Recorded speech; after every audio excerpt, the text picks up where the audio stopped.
Right before graduation, Reese Maxwell convinced me to sneak in and taste the forbidden. I bit back the pain, but inside I was ecstatic all night long, believing that my years of silent longing had finally paid off. It wasn't until the day the SAT scores were posted that Reese threw my pregnancy test results right into my mother's face. "Ms. Reed," he sneered, using her professional title like a slur. "Didn't you say getting involved with a punk was disgusting? Well, now your daughter is just as disgusting, knocked up by the very trash you hate. Too bad her kid will be just like her, a fatherless bastard with no one to claim him." He left without a word, dropping a thick envelope on the counter. Hush money, nothing more. 7 years later, I saw him again. He was Reese Maxwell, the ruthless head of the Maxwell Syndicate, a man whose name commanded fear. And I was just a disposable asset, the mistress of one of his mid-level crew chiefs. But Reese, the kingmaker, was suddenly back, and acting like a madman, desperate to claim the role of father. I was telling my 6-year-old son, Leo, to go to bed early when my sugar daddy called me in to entertain. Just as I reached the door of the private lounge, I heard the casual, dismissive tone of the men inside. "Derek, your girl is definitely top shelf," a voice drawled. "Heard she's been with you since she was barely legal?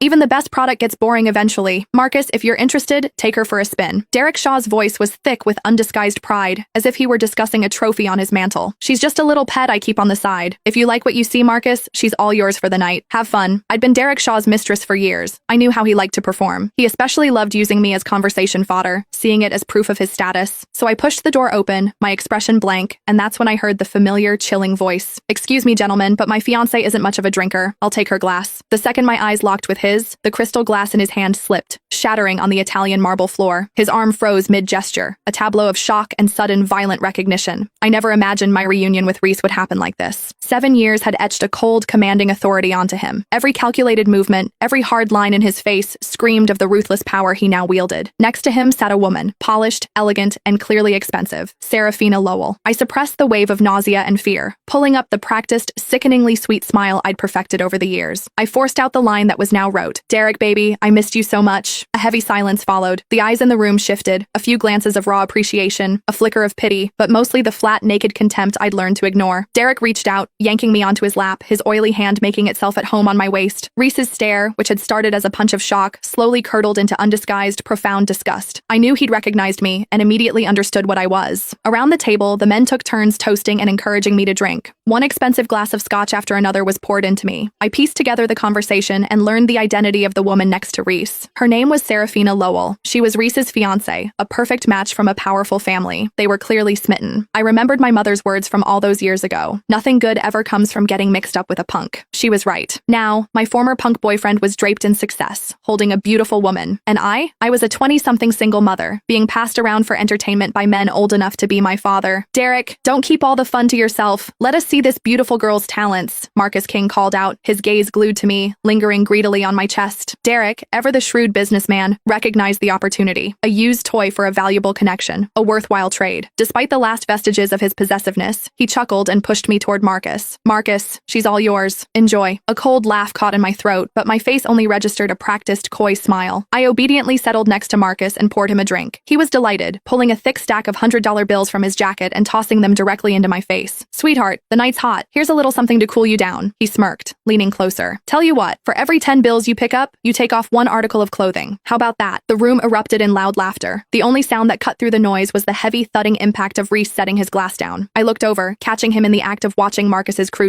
his lips curled into a cold, mocking sneer. The contempt in his eyes was absolute. Fighting back the burning humiliation, I used my face to catch the scattered cash, then slowly removed my blazer. The second time, Marcus pointed to my blouse, urging me to continue. My fingers trembled as I unbuttoned it. The silk slid away, revealing my pale shoulders and collarbones, the ambiguous curves underneath barely hidden. All around me, I heard the sound of men swallowing. Someone sneakily pulled out a phone to take a picture. The third time, Marcus told me to choose between my skirt and my bra. He scattered the money deliberately this time, sending over a dozen bills skittering across the floor. I bent down, picking them up one by one. As my fingers reached for the last bill, a black leather dress shoe suddenly stamped down on my hand. The force was so heavy it felt like my bones were about to shatter. Reese loomed over me, his voice colder than ice. "Women who choose to be mistresses truly are pathetic." Ignoring his cruelty, I looked up, keeping that professional smile plastered on my face. "Sir, could you please lift your foot?" He held the pressure for a few agonizing seconds. It was Serafina who lightly touched his arm, prompting him to reluctantly draw his foot back. I gathered the last of the money, preparing to take off the skirt when a clear voice cut through the drunken clamor. "Wait a minute." Serafina Lowell stood up. "I'm feeling a little unwell," she said softly. "I need to ask this young lady to accompany me to the restroom." She was with Reese. No one dared object. As we walked out, Serafina slipped her cashmere shawl off her shoulders and draped it over me, covering my exposed skin. In the restroom, Serafina didn't rush to fix her makeup. Instead, she took out a moist wipe and began carefully cleaning the fingers Reese's shoe had pressed into the marble. They were already bright red. "You don't look much older than I am," she said quietly. "Why do this? Why make this kind of money this way?" I studied her. Her Chanel suit was impeccable, her demeanor graceful. She radiated the pampered luxury of a life steeped in privilege. A person so wrapped in good fortune would never understand why someone with 2 working hands and a sound mind would choose this humiliating path. How could I explain it to her? Because I was desperate for cash, because my 6-year-old son needed to eat, because my mother was lying in a hospital bed, needing an astronomical surgery fee to save her life. And the man responsible for the entire nightmare, the architect of my destruction, was her arrogant fiancé. When we returned to the room, the expected heckling didn't resume, because Tara Shaw, Derek's wife, had arrived. The sudden presence of the legal wife instantly killed the ambiguous mood. Everyone settled in, waiting for the inevitable fireworks, eager to watch me get publicly torn apart. I expected Tara to lose it, rush forward, call me a whore, and claw at my face. But she did none of that. She didn't even look at me, as if I were an irrelevant piece of furniture. Tara simply smiled politely, socializing with Derek and the other crew chiefs, her words perfect, leaving no room for complaint. I sat there next to her, my face expressionless, completely numb to the lack of shame. I was nothing more than an unsavory mistress, and I had long grown used to being ignored. When the night finally wrapped up, Derek went to settle the bill. Only Tara and I were left in the lounge. She finally dropped the facade. She lunged, throwing her weight on me, straddling my chest and delivering a resounding, stinging slap across my face. "You bitch! You slut who only knows how to use her body to please men! A piece of paid trash! How dare you show your face in a place like this?